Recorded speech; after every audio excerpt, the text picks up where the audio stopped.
बिस्मिल्लाहिर्रहमानिर्रहीम। आज हम ये चैप्टर क्लोजिंग की तरफ जा रहे हैं, यानी ख़त्म हो रहा है।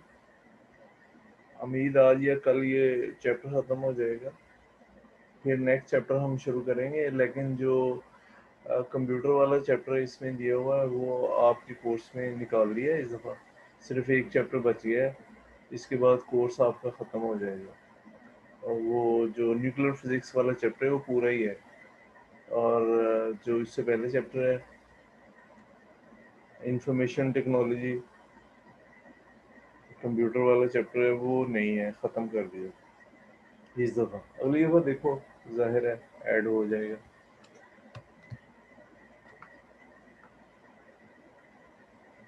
अच्छा जी।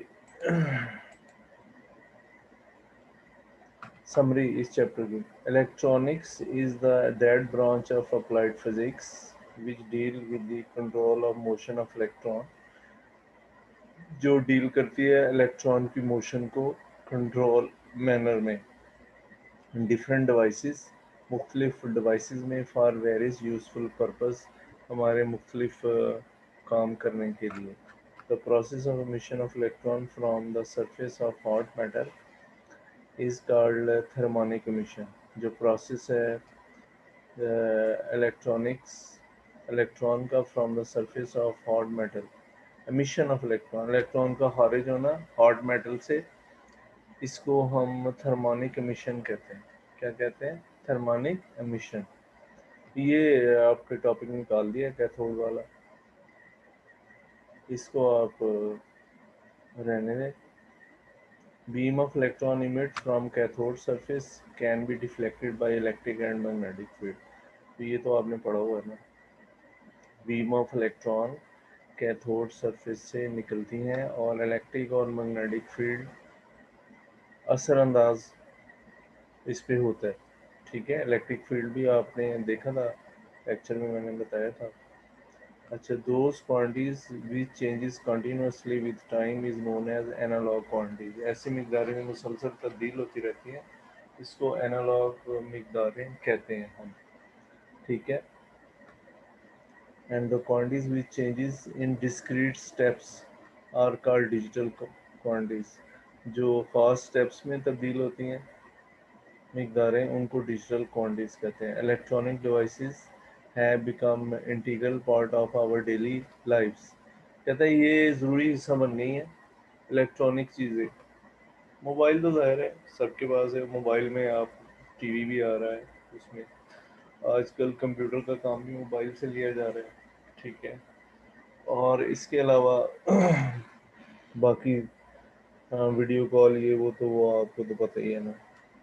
अच्छा जी, और इसके अलावा कोई आपने क्लिप देखना है या मूवी देखनी है तो वो भी मोबाइल से ले सकते हैं काम। Electronic devices has become integral part of our daily lifes. कहते हैं इलेक्ट्रॉनिक डिवाइसेस जो अहम हिस्सा बन गए हैं हमारी ज़िंदगी का। Television, computer, cell phone, audio and video, cassette recorder, player, ये तो अब मतरूका हो गए हैं। यानी मतरूका का मतलब है कि तकरीबन नहीं रहे। Radio, hi fi sound system have made our life more comfortable and pleasant। कहते हैं हमारी ज़िंदगी को इन चीज़ों ने ज़्यादा कंफर्टेबल का मतलब ये है कि सहूलत वाला बना दिया है, और प्लीजेंट का मतलब खुशगवार बना दिया। ठीक है। The branch of electronics. लेकिन ये जो इलेक्ट्रॉनिक्स है, ये जो आजकल जंगी हालात होते हैं ना, तो इलेक्ट्रॉनिक्स बड़ी अहम किरदार अदा करती है इसमें। इसको इलेक्ट्रॉनिक वॉरफेयर कहते हैं। देखें वो जो पाकिस्तान ने जहाज़ गिराया था इंडिया का, तो वो क्या है कि जो मिज़ाइल उसको लगा जाके, तो वो तकरीबन उस वक्त 100 किलोमीटर दूर की रेंज वाला था। यानी जहाज़ जो 100 किलोमीटर दूर हो तो हमारा जहाज़ डिटेक्ट करेगा इलेक्ट्रॉनिकली, और वहीं से फायर करके उसको हिट करेगा। अब तो पाकिस्तान के पास 300 किलोमीटर या इससे ज़्यादा रेंज का मिज़ाइल है। वो तो मिज़ाइल तो आपको पता है बहुत सारी रेंज के हैं, लेकिन जो हम जहाज़ से फायर करते हैं दूसरे जहाज़ को हिट करने के लिए, तो अभी दुश्मन का जहाज़ उसके इलाके में ही हो तो वो उसको हिट कर सकता है। ये सारा जो है इलेक्ट्रॉनिक से पॉसिबल हुआ। तो मतलब 300 किलोमीटर दूर है, बहुत ज़्यादा फासला होता है, 300 किलोमीटर। तो वो वहीं से ये डिटेक्ट करेगा, नज़र नहीं आता 300 किलोमीटर, लेकिन जो आपका रडार है उसको डिटेक्ट कर लेता है।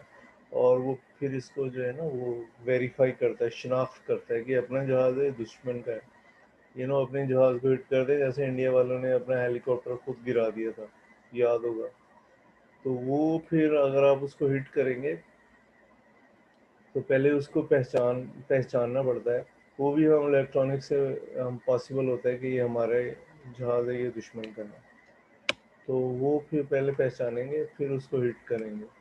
तो मिसाइल जो है वो 300 किलोमीटर दूर से ही उसको हिट कर देगा जाके, वो उसको पता भी नहीं चलेगा। उसमें ये होता है कि उसके जो सेंसर है ना इलेक्ट्रॉनिक से, हम वो सारे जॉम कर देते हैं दूसरे जहाज़ से। उसको पता नहीं चलता कि मेरे साथ क्या हो रहा है या कोई चीज़ आ रही है। अब ज़ाहिर है इलेक्ट्रॉनिक सेंसर लगे होते हैं तो ये जहाज़ के अंदर, तो जहाज़ को पता चल जाता है। वो पूरी इंफॉर्मेशन पायलट को देता है कि कोई मिसाइल आ रहा है। ठीक है, तो वो जैसे उसको जाकर हिट करेगा तो उसका जो मिसाइल सिस्टम है डिटेक्ट करने का कि कोई चीज़ आ रही है मेरी तरफ, वो जैम हो जाएगा। तो इस तरह से ये जो त्यारा हिट किया था पाकिस्तान ने, ये भी यही था कि वो उसका सिस्टम जो है जाम हो गया, कर दिया था पहले इंडिया के जहाज़ को। तो वो फिर यहाँ से मिसाइल छोड़ा तो वो थोड़ी देर के लिए ही करते हैं तो ताकि वो उसको हिट कर ले जाके। तो ये भी इलेक्ट्रॉनिक से ही पॉसिबल हुआ है। तो इलेक्ट्रॉनिक वारफेयर जो है वो बड़ा इन्वॉल्व है इलेक्ट्रॉनिक्स जंग में आजकल। ठीक है, the branch of electronic possesses data being processed in the form of analog quantity is called analogue electronics.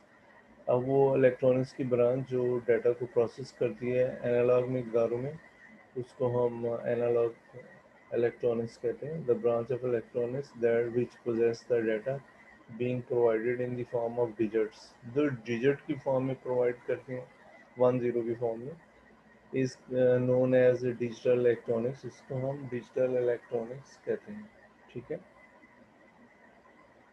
Logic gates are the circuit which implement the various logic operation, जो बहुत सारे logic operation implement करता है। दे these are digital circuit which have one or more input, एक या एक से ज़्यादा इनपुट हो सकती है, but only one output. Output क्या होगा? वन होगा।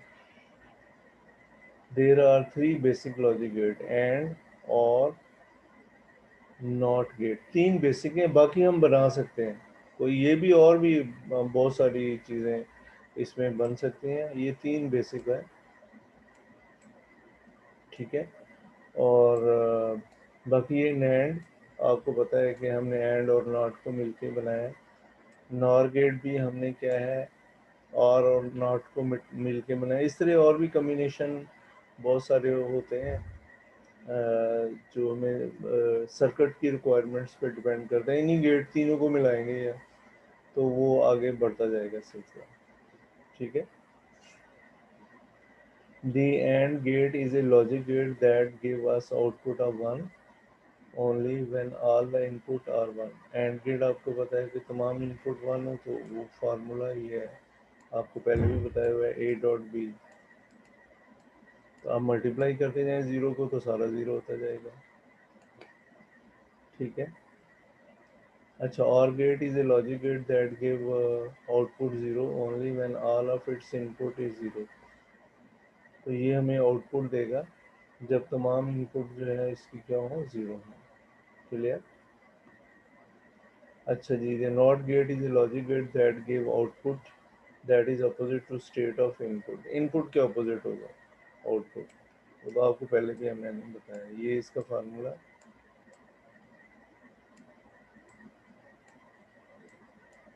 तो ये ए है हमारे पास।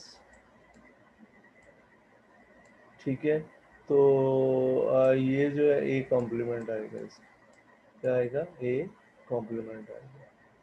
क्लियर? तो इस तरीके से हम इसको, ये ए कॉम्प्लीमेंट आएगा। इस तरीके से हम इधर 0 है तो 1 आएगा, 1 है तो 0। डिटेल से आपको बता चुका हूँ मैं। ठीक है जी, क्लियर। तो ये आप इसको अपने तौर पर सॉल्व कर सकते हैं।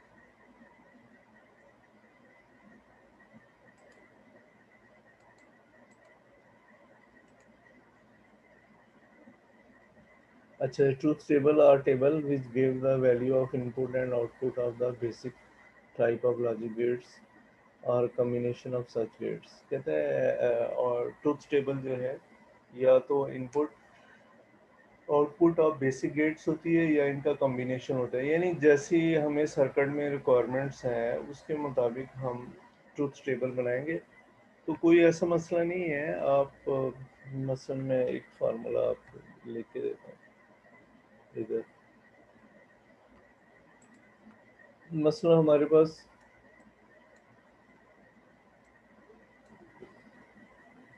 ए स्क्वायर प्लस बी स्क्वायर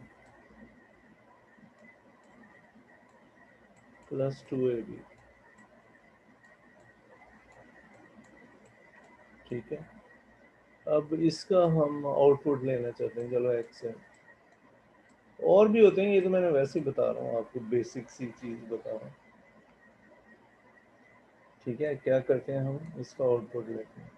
आपको पता है ये क्या है, ए डॉट ए मल्टीप्लाई है ना ए से, तो ए स्क्वायर आएगा।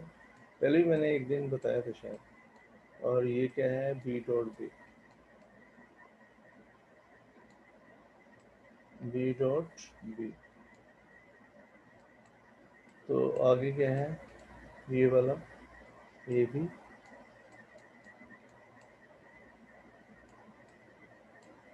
Plus A B. दो दफ़ा है ना, टू टाइम है, लेकिन हम सर्कल लगाएंगे। आपको मैंने बताया था ये वाला जो है डॉट, ये एंड गेट होता है, बताया था ना। ये क्या होता है, एंड गेट। ठीक है। और कौन सा एंड गेट, एक ये एंड गेट है, एक ये एंड गेट है, एक ये एंड गेट है। कितने एंड गेट लगाएंगे इनपुट पे, 4 एंड गेट लगाएंगे। समझ आया। ये तो वैसे लाइन लगा रहा हूँ, ये गेट नहीं लगा रहा, आपको बता रहा हूँ कि यहाँ पे एंड गेट लगेगा। और जहाँ पे ये है प्लस है, अब एंड गेट के बाद प्लस है, तो यहाँ पे हम क्या करेंगे, एक ही गेट लगाएंगे। कौन सा, और गेट। ठीक है। तो आपकी जो है ना वो डिज़ाइनिंग हो जाएगी, क्या हो जाएगी, डिज़ाइनिंग सर्किट डिज़ाइन हो जाएगा इसका। मसलन मैं आपको लगा ही दूंगा, ये ए है, वायर जा रही है, चलो ये बी वायर है। पहले है 2a, यानी इसका मतलब है यहाँ से 2 वायर्स आएंगी, इसको छोड़ के, इस पे नहीं है, एक ही आ रही है, आगे है, इसको 2 कर दें। ये ए वायर है, तो इसके साथ आप क्या करें, एंड गेट लगा दें। क्या लगा दिया, एंड गेट। ठीक है। ये ए है, तो दूसरा भी ए है, दूसरा भी क्या है, तो एक ही वायर है ना। क्लियर। आप बी ले लें। यहाँ ड्रॉ नहीं हो रहा सही तरह, नहीं तो मैं आपको पूरा ड्रॉ कर दूँ। ये बी दो दो दफ़ा बी लेना है आपने, ये दो, 2 टाइम आ गया बी। ठीक है। इसके बाद ए बी है, एक ए है और ये ए बी है। ये मैं ऐसे गुजार रहा हूँ ताकि ये उसको टच ना करे। यहाँ पे भी एंड लगा दिया, 2 टाइम है। ये एक और ले लें, ए बी, सॉरी। ठीक है। तो अब एक और गेट लगेगा, ये आगे जो है ये भी ए बी है, ये भी क्या है, ए बी है। एक ये वायर आ जाएगी और एक वायर ये आ जाएगी, चलो ये, चलो ये इधर से गुजार देते हैं। अब इसके बाद इनके दरमियान प्लस प्लस है, क्या है, इनके दरमियान प्लस प्लस है। तो हम क्या करें, सबका डाटा ले लें और आगे हम एक आईसी ऐसा लगाएंगे कि हमारे पास क्या होना चाहिए इसमें, एक ही और गेट लगा दें, ये और गेट लगा दें, ये प्लस हो जाएगा सारा। क्या हो जाएगा, प्लस हो जाएगा। इस तरह से हम सर्कल डिज़ाइन कर रहे हैं। बस हम इनकी जगह पे आईसीज, ये क्या आ जाएगा, एक्स आ जाएगा। अब इसकी जगह पे हम आईसीज लगा देंगे। क्या करेंगे, आईसीज लगा देंगे। समझ आए? मसलन इधर हमारे पास एक आईसी में 4 गेट्स हैं फर्ज करें, उसका सर्किट डायग्राम होती है। जब आप लगाएंगे ना सर्किट डायग्राम, बस आपने वो पिनों से कनेक्ट करते जाना है। फिर आउटपुट इसका लेके दूसरा आईसी लेना है जिसमें आर गेट हो, क्या हो, आर गेट। तो वो फिर आप इसको कनेक्ट कर देंगे और आगे आउटपुट जो है हमारे पास आ जाएगा। ठीक है, ये था। उम्मीद है थोड़ी इस एग्जाम्पल से आपको समझ आया होगा कि किस तरीके से हमने गेट्स को लगाना है। अच्छा जी, multiple choice, choose the correct answer from the following. The process by which electrons are emitted by a hot metal surface is called thermonic emission. इसको हम क्या कहते हैं, thermonic emission कहते हैं। अच्छा, the particle emitted from a hot cathode surface, जो hot cathode surface से इमिट होते हैं, कॉल्ड इलेक्ट्रॉन, इनको इलेक्ट्रॉन कहते हैं। अच्छा, logic operation perform by the gate is, ये गेट है, ये कौन सा गेट है, कौन सा गेट है, यही पूछ रहा है। लॉजिक ऑपरेशन एंड है तो आगे नॉट लगा दिया, नैंड गेट। कौन सा है, नैंड गेट है। AND gate can be perform using two NAND gate, कहता है एंड गेट दोबारा हम बना सकते हैं दो नैंड गेट लगा के। तो आप वो उसकी जो ट्रूथ टेबल बनाएंगे ना दोनों का, तो उससे ये होगा कि आपको पता चल जाएगा कि ये जो है रिजल्ट जो आ रहा है वो एंड गेट की तरह आ रहा है। अब आपको एंड गेट नहीं मिला किसी वजह से, सर्किट फ़ौरन ड्रॉ करके देना है, मार्केट भी बंद है, बाज़ार से आईसी मिल जाते हैं ना, तो आप फ़ौरन दो नैंड गेट आपके पास पड़े हुए हैं आईसी में, तो वो दोनों आईसी या एक आईसी में दो पड़े हुए हैं गेट्स लगे हुए हैं, तो आप फ़ौरन लगा देंगे तो उसका रिजल्ट नैंड गेट लगा देंगे, एंड गेट के बराबर आएगा। अच्छा, output of 2 point of NOR gate is 1। अब कहता है कि आउटपुट जो है वो 1 होगा जब हमारे पास क्या होना चाहिए, both A and B are zero, दोनों ज़ीरो हो जाएं तो 1 हो जाएगा। ठीक है, क्या हो जाएगा, आप इसको ड्रॉ करके देख लेना, काम 1 होता है। ठीक है, उम्मीद है आप ड्रॉ करेंगे, इतना काम तो कर लेंगे। तो आप इसको ड्रॉ करके देख लें कि कहाँ पे 1 होता है, तो वो यही रिजल्ट आएगा। ठीक है। अच्छा जी, इफ एक्स डॉट बी, अब ये हमें दिया हुआ है, then X is equal to 1। कब 1 होगा, A dot B, X is equal to A dot B, 1 कब होगा, जब दोनों 1 हो। कैसे भाई, देखे ना, मल्टीप्लाई हो रहा है ना, तो अगर एक भी ज़ीरो हो जाए, ए या बी दोनों में से कोई एक ज़ीरो हो जाए, तो रिजल्ट क्या आएगा, ज़ीरो आएगा। तो लिहाजा जब दोनों 1 हो तो फिर ये हमारे पास जो है वो 1 है। Output of NAND gate is 0। अब जब 1 हो तो 0 लिख दे, ज़ाहिर है। नैंड गेट क्या है, ये एंड गेट है, एंड गेट का उलट होता है। क्या होता है, उलट होता है। तो जब 1 हो, बोथ इनपुट आर 1, दोनों इनपुट 1 आएंगी, फिर उसका कम्प्लीमेंट ले लें, नैंड गेट बन जाता है, तो ये। ठीक है जी, आज के लिए इतना लेक्चर काफ़ी है, उम्मीद है आपको समझ आया होगा।